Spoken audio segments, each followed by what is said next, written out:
So I wanted to tackle one of the first things in my arsenal for a writer's style, which is attitude.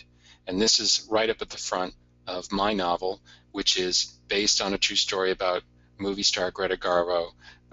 She leaves on an ocean liner on the eve of World War II, destined for Nazi Germany to assassinate her biggest fan, in this case, Adolf Hitler.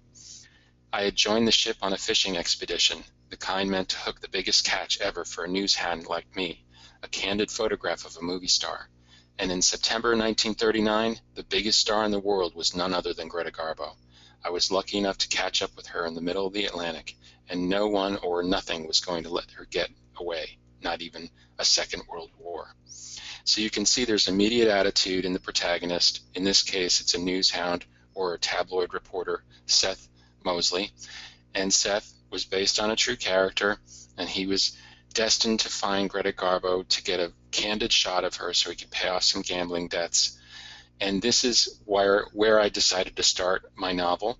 And it's first-person narration. And I had to throw attitude into the initial lines right away because it is thriller and it is based back in 1939. So what other genre would I choose to evoke this period but through noir? What is brand?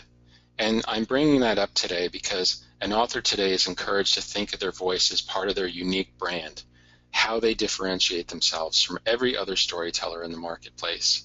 This term, brand, is going to come up again and again and again. I don't want you to be overtly worried about what your particular brand, quote unquote, is, because voice essentially is the same thing. Voice designates, oh my God, this is a great Stephen King story, or this is an awesome Wes Craven story, or it's a fantastic F. Scott Fitzgerald, or it's like any other numerous classic storyteller like Ernest Hemingway. You know immediately who those authors are by the voice on the page. And this is something we're going to strive for you to identify today. How are people going to be able to denote your style immediately on the page and therefore become a fan of your writing as a result? That's brand.